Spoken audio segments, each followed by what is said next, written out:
Welcome back to Season 4 of Miss Scarlet and the Duke. I'm Christina Zeiders. And I'm Tom Downing.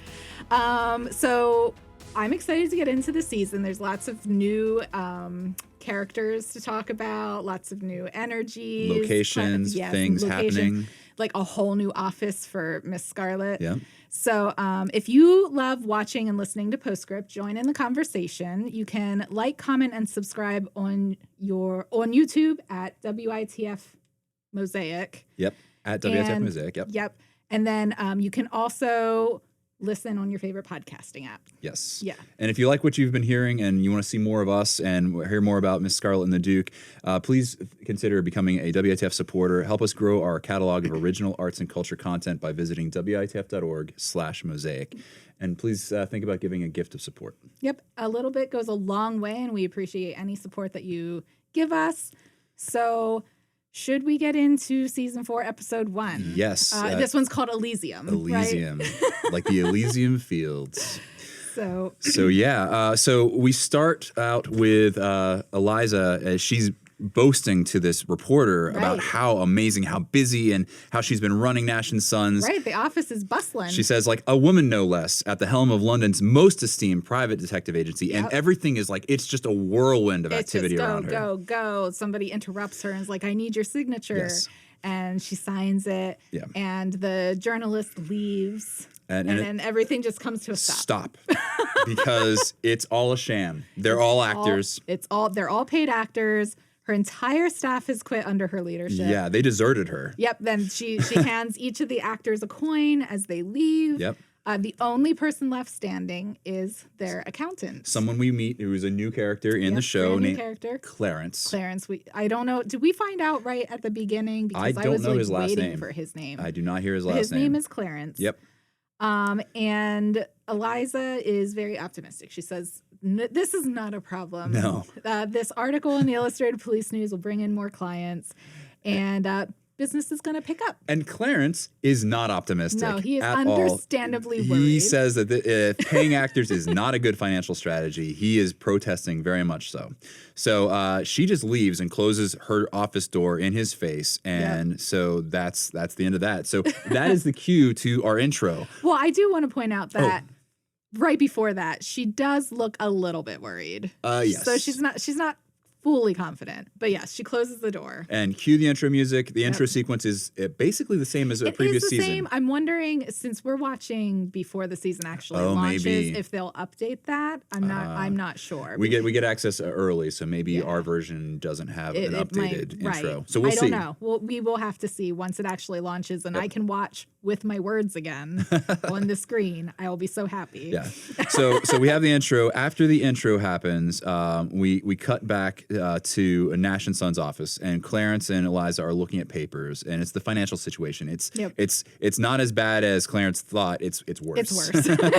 So I really like Clarence, by the way. Yeah. I already am like, he's going to be one of my new favorite characters.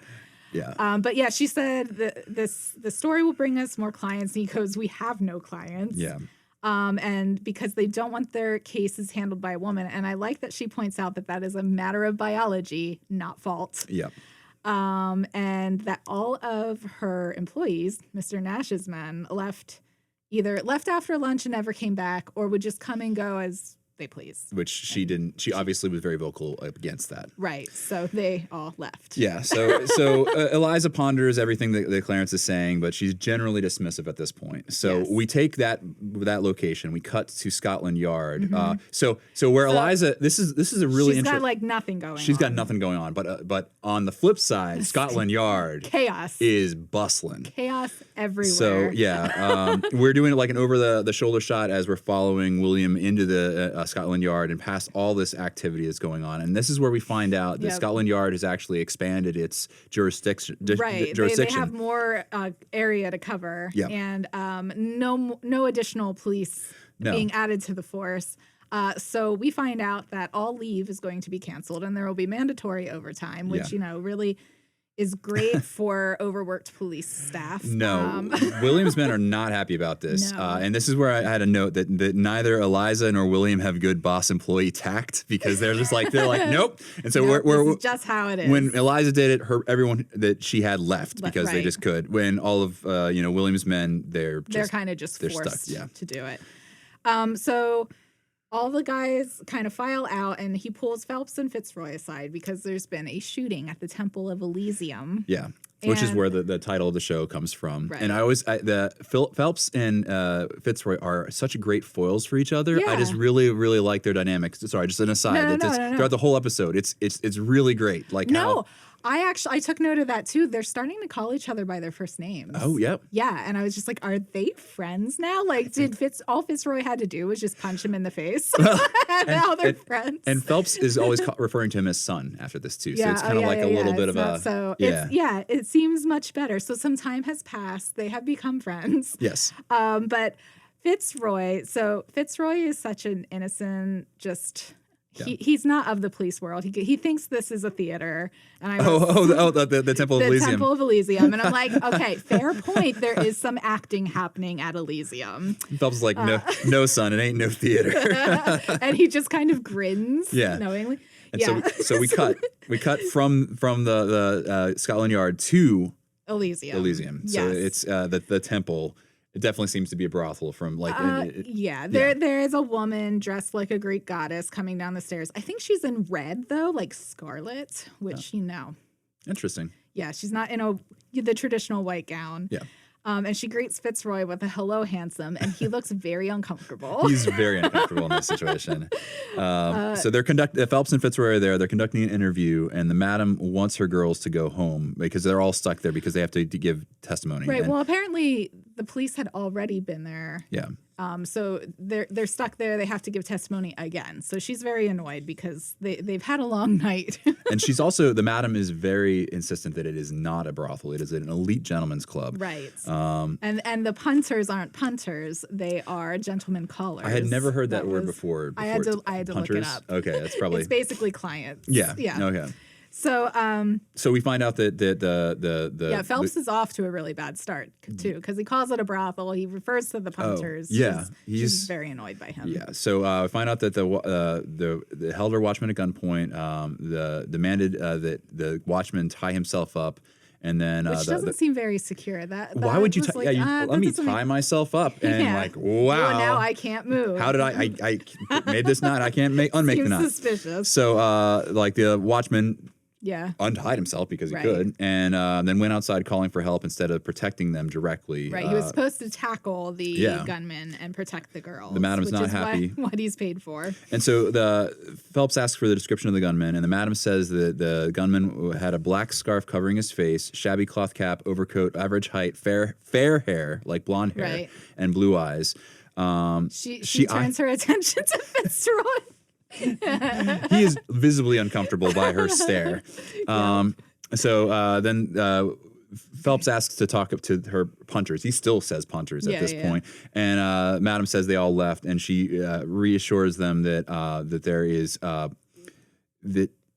there's discretion is involved in all this. Oh, right. They have to be discreet. So, like, all the punters left because they're not here for a police investigation. Yeah. They're there for quality time with one of her goddesses. Yeah. Oh, and this is a great little part. Yeah. Go ahead. So when she talks about the goddesses, Fitzroy, because he's like Fitzroy knows his stuff. He's like, fun fact. Were you aware that Greek goddesses lived on Mount Olympus, not in Elysium? Elysium was a paradise for warriors favored by the gods. And Phelps just like glares at him, interrupts him. It's like fascinating, I'm sure. And so Phelps turns to the madam and is like, what about the punter that was shot? So the one who actually was injured. And the madam says they're not punters, they're gentlemen callers. And so like there's that. But then we kind of go up to the crime scene, which is where we find that the gentleman caller, quote unquote, was sleeping off an overindulgence when a fight ensued because he was being robbed and shots were fired. This is the story. And Phelps pulls out a bullet from the floor. There's broken glass all around. Yep. So then they ask who tended him, and the madam says one of the girls was with a doctor at the time. Right. And the doctor Took him to hospital. Yeah, and basically the madam just says she never asked to like every other. She doesn't ask questions. She didn't ask to any of these other questions. She doesn't know what hospital. She doesn't know his name. They never say. She says, Yeah. "What's his name?" They never say. No.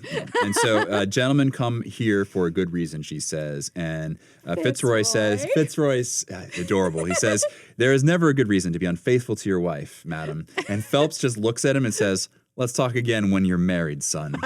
So again, there's that dichotomy. So Fitzroy is young and sweet and not of the police world, and then Phelps is just hardened and like, I've seen everything. He's seen things. I've seen everything, and I'm married unhappily. So we cut from there to Eliza's house, and Ivy is reading The Jagged Tear by Samuel Bedborough, which was from a previous episode. He was the author. Remember? Yeah. So she's reading the novel, and Eliza's in the background. You can tell that Ivy is way more interested in the story she's reading. She's like stirring some soup or something. Eliza's debating how she has no clients, no money, so she can't hire new staff, and she's really hoping that the article brings her business.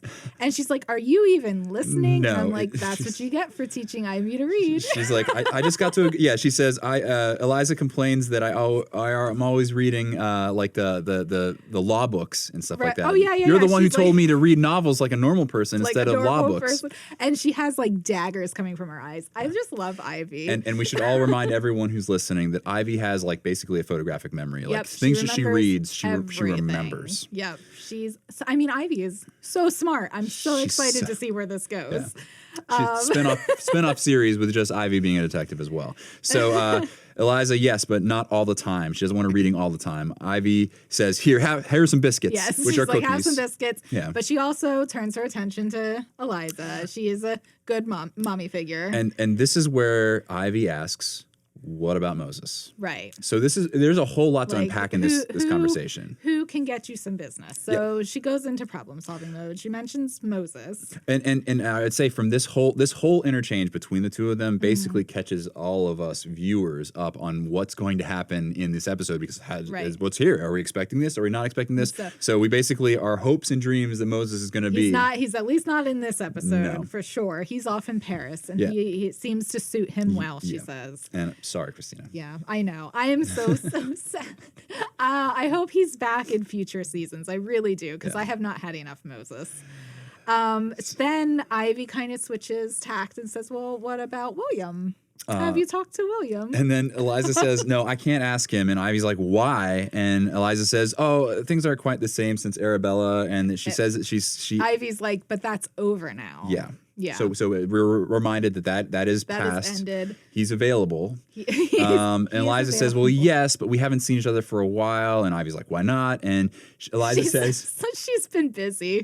Which is a blatant lie. Yeah, she is not. She's been busy making it seem like she's busy. Oh, but yeah. She's not actually busy. So Ivy suggests again, Eliza visit William. And then Eliza reaches for a cookie. Oh, it gets slapped. And she gets a slap on the hand because they're Barnabas's biscuits. Yeah. So, yeah.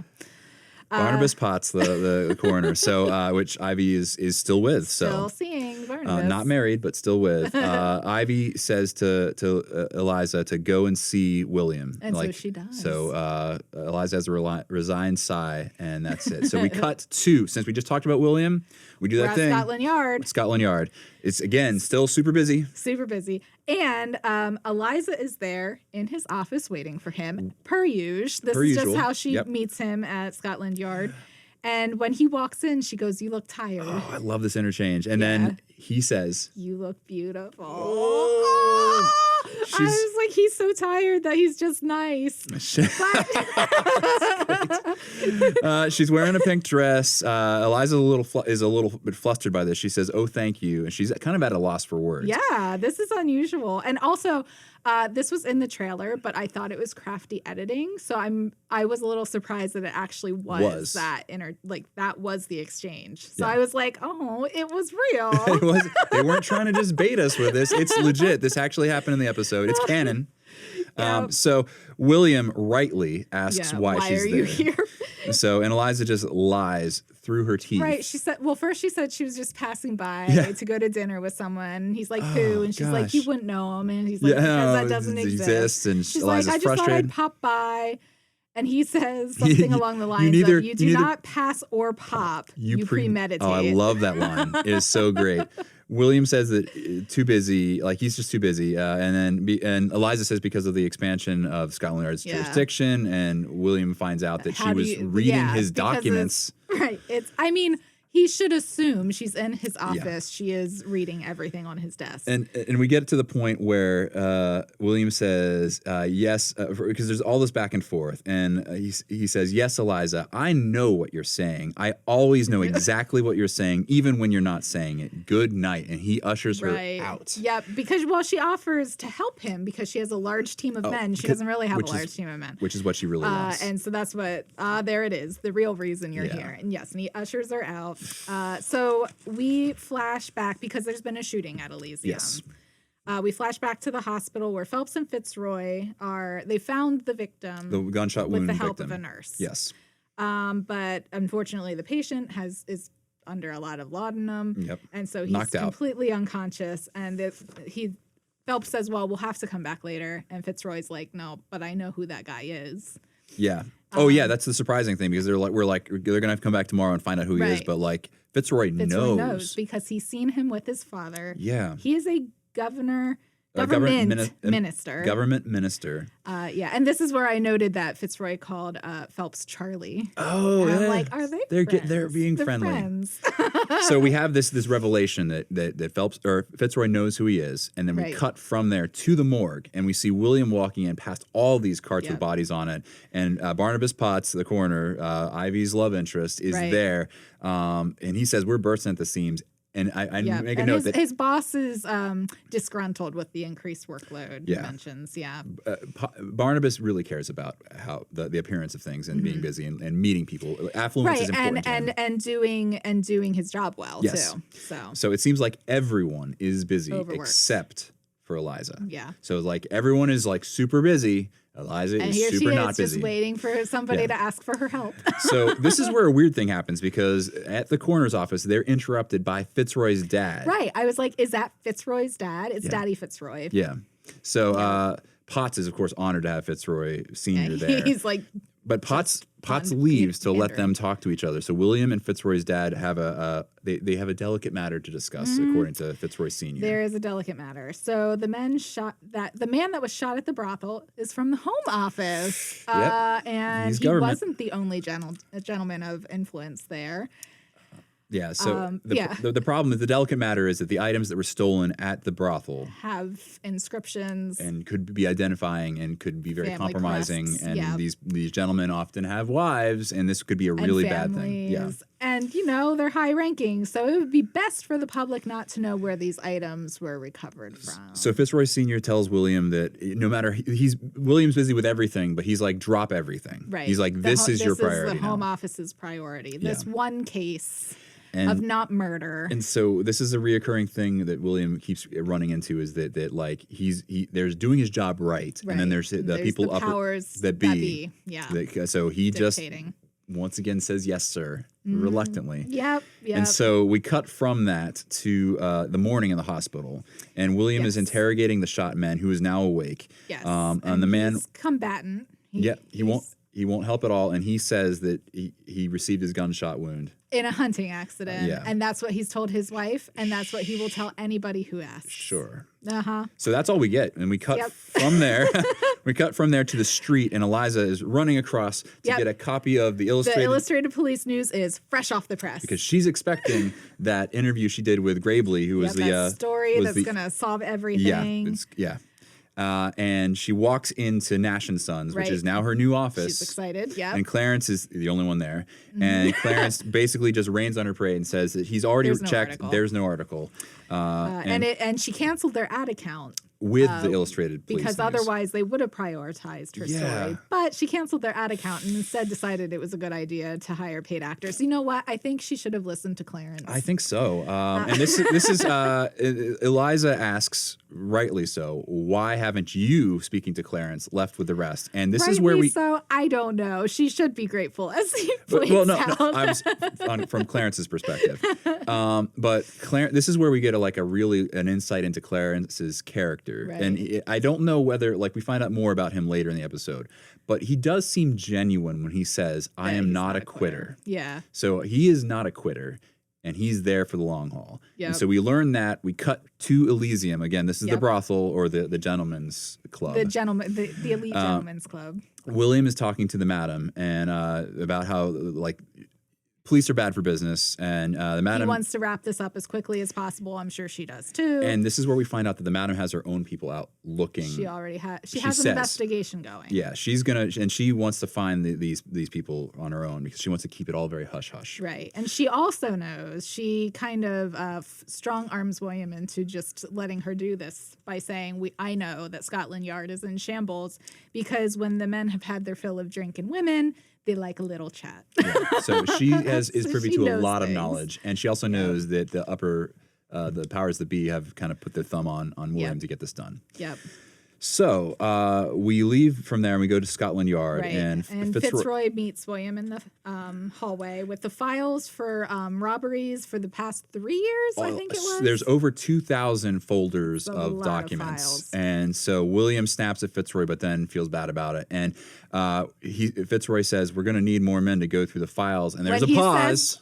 We're going to need more men. I'm like, it's Eliza. Yeah, we need more men to do this, or we know one woman. Yeah. And I know her.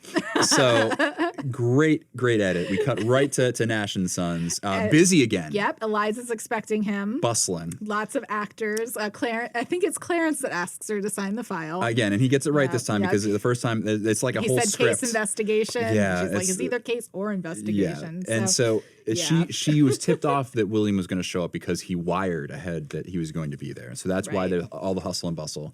And basically, there's back and forth, and eventually, William's like, do you want the case? And Eliza says yes. Yeah, she tries to negotiate a higher fee, as Eliza does. And she William promises to deliver the files later that afternoon. And he tells her not to go digging around. And she goes, I'm not a dog, William. And he says, no, but you are relentless. Nothing more. And Eliza says, my word is my bond. Which is also humorous. Yeah, if only that were true. Yeah. But he doesn't have time to worry about it. So William leaves, and Eliza's like, yes. And then we cut to later, and slam, like a great edit, slam. There's all these stacks, the 2,000. So many files. Reports. And it's just Eliza and Clarence at this point. And without men, this will take days to complete. And this is where I didn't get much right in this episode when I was thinking about this, but I'm thinking they are bringing Ivy in on this. Oh, yeah. So, yeah, because they foreshadowed that because she's always reading. Right, and she knows her law. And Eliza wants her to not read so much fiction. Right, so here she is. Just like in her detective novel, she gets to help with an investigation. And she's so excited. So we cut to Ivy's there. She's so excited. And then Clarence is like, we have to turn to your maid. And Eliza says she is more efficient. For every one file you've done, she's done 5. So, and then Clarence is like, if Mr. Nash... he gives her a little bit of lip and brings up Nash again. And so Eliza gets mad and dismisses him. He storms away. Yeah. And Ivy gets up and says, you should go easy. Yeah. And she reminds her that she has one employee. And Eliza's still dragging her feet. But then Ivy pulls out when you were a girl. She's like, oh, please, no. No. So reluctantly, Eliza gets up, goes over to Clarence, and she apologizes. She gives an actual... So there's a lot of apologies in this. Surprise. Yeah. This is where character development for Eliza. Yeah. She's actually... And these are legit apologies. Not just I'm talking around it. She's real apologies. I'm sorry, I need something. Yeah. Let's pretend we're friends. I wrote down rare. Yeah, I was like, these are rare. And apparently they're not rare because it happens more later in the episode. So after the apology, Clarence shares that Mr. Nash has a vast network of informants and reveals there's behind... Right. It's in a safe that she was never told about. And so he opens it up and he goes through all the informants. And I thought this was funny. because they're going through like there's government informants, there's police informants, and then there's ladies of the night. And the file is like 3 times as thick. I was like, well, because they know things. They know things. So we cut to a bar with Eliza and one of the ladies of the night. Informants, who we find out her name is Athena. So she's one of the ones who worked at Elysium. Yeah.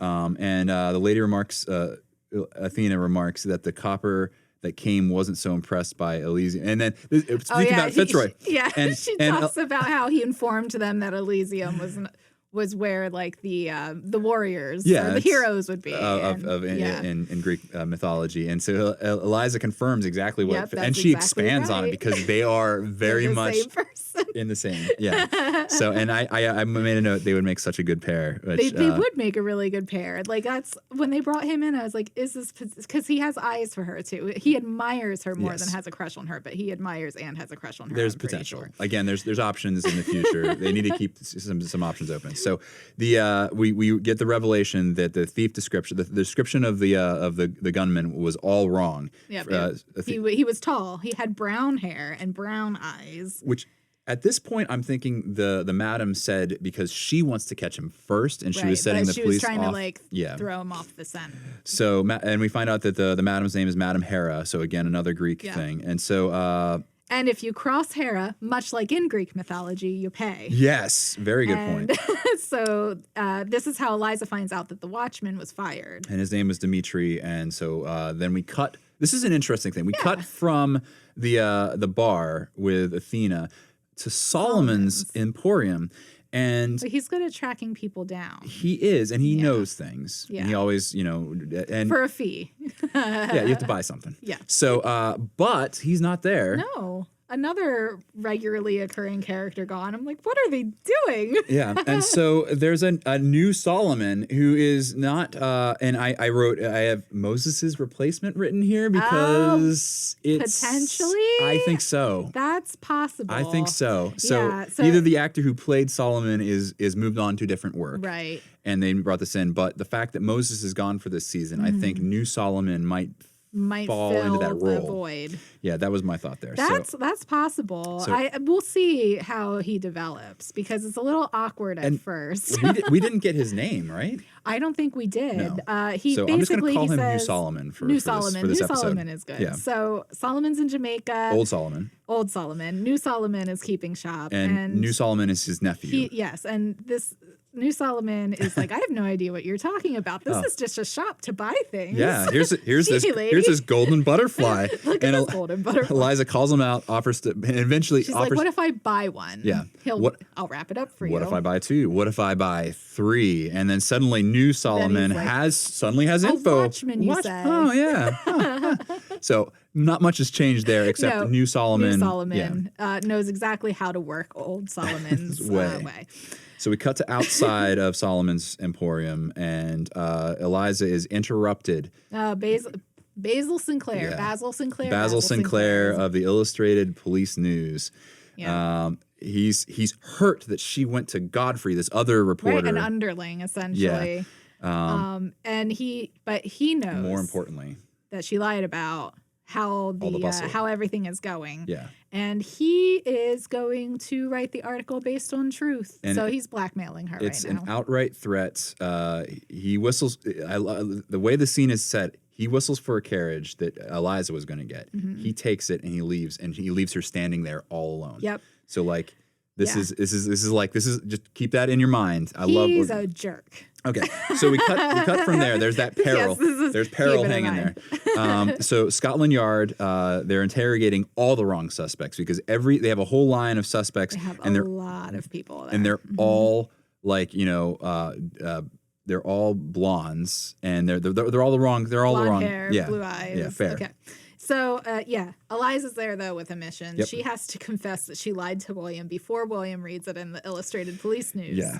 And he's furious. Yeah, he's mad. Understandably so. Yeah. And so that all goes down. Well, and then she also makes the mistake of saying, it's all well and good for you and your comfortable job. And I was like, oh, girl. Because his job is not comfortable right now. It is very busy. So she exits quickly, and she's in the hallway, and Eliza's walking out, and she meets Fitzroy, and he says, "Good day, Miss Scarlet." Yeah. And as always, he's friendly. Fitzroy sees that she's upset. disturbed, and so he's concerned.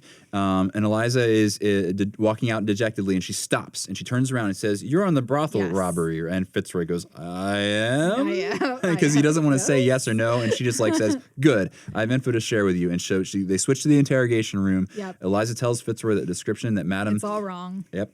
There's a dismissed watchman, so she basically just is all the cards on the table. Right. And then she also asks about William. How has he been? Fitzroy shares his concerns about William, and Eliza offers to help. Fitzroy says, "It's confidential. Yeah, he can't. I can't help you. However, But if I were to leave the file here, and pop out for just a moment, and if someone were to read the file without me knowing, he didn't even have to actually spell this out. It's funny that he actually does. It's really great. And then as he's leaving, she goes, "Do we have an identity on the victim?" And he's like, "Page 4." He pops back in and says, it's so blatant. It's so blatant. I love Fitzroy.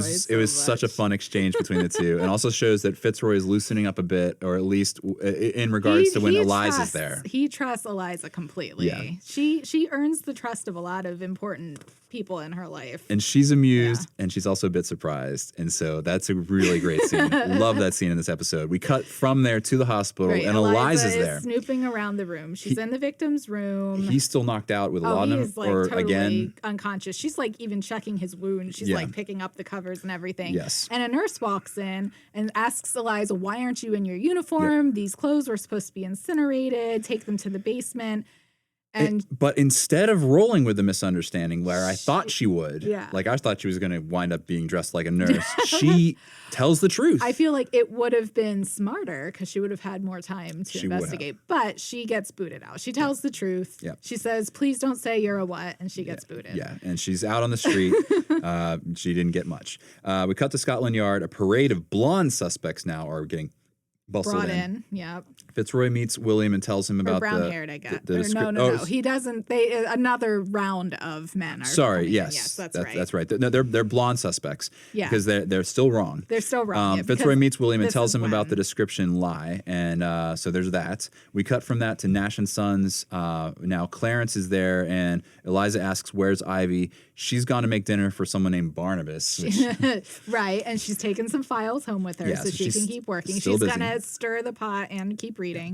Clarence hands Ivy a court summons for something rent. Eliza, he hands Eliza a summons for their rent, I think, came in the mail. Eliza said she could really use some good news, and... Hey, there's some good news. Yeah. The watchman is there, and he is in her office, and he is very eager to talk. Yeah. Because the Madam Hera has just tossed him out, and he has nothing to lose. Yep.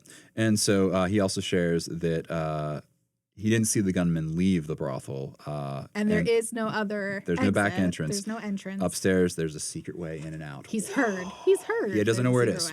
So we cut to the building that is next to Elysium. And Eliza's there. It's all dusty and covered in cobwebs. She's upstairs looking for something. And she comes into a room where there are 3 large paintings on the wall. 3 paintings. And they are the sons of Titan. Yep.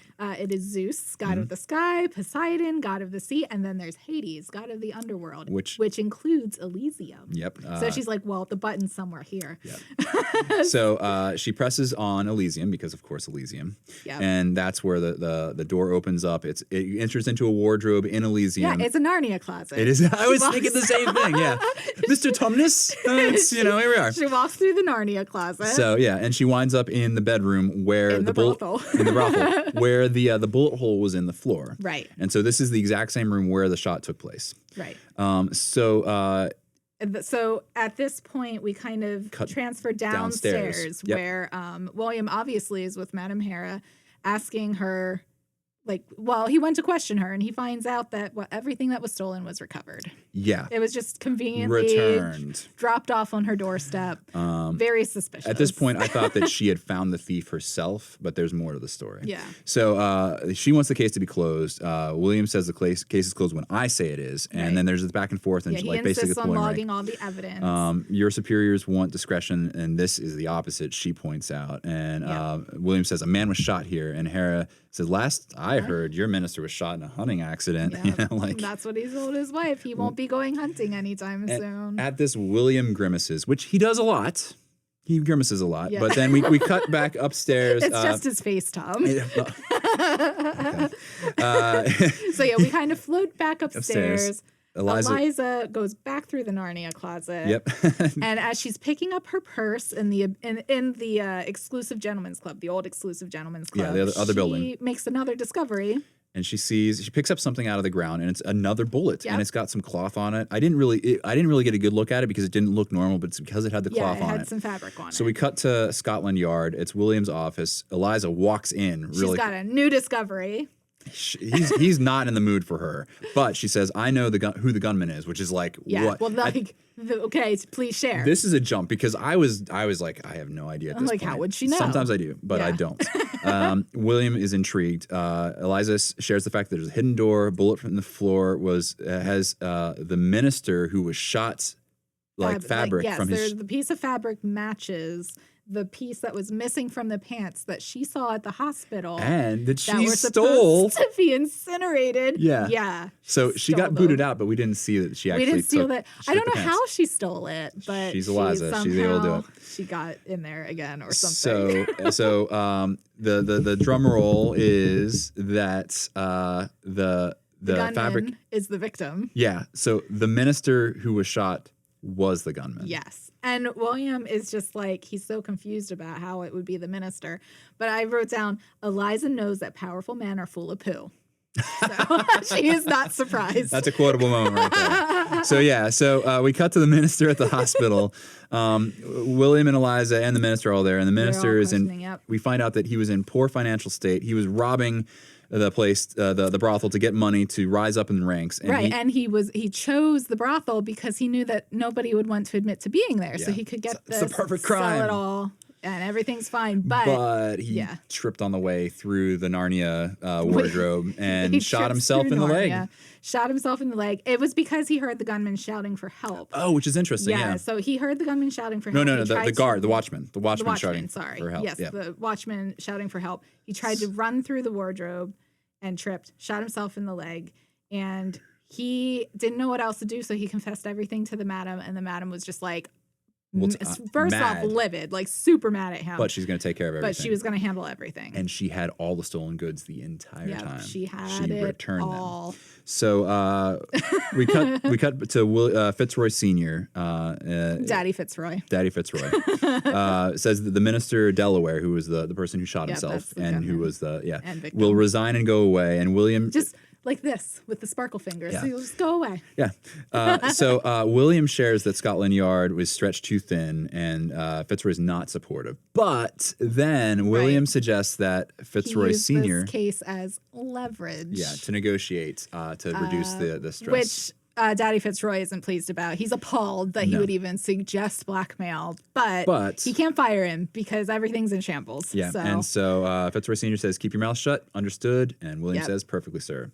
Thumbs up. Fitzroy Sr. leaves. William half smiles, sort of.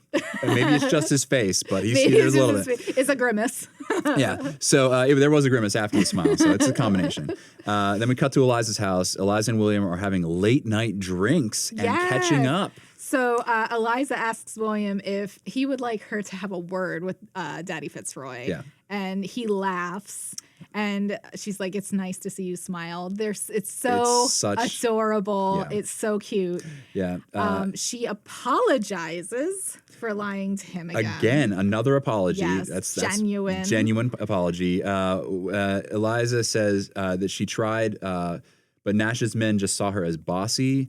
And William says, "You aren't bossy, Eliza. You're just determined."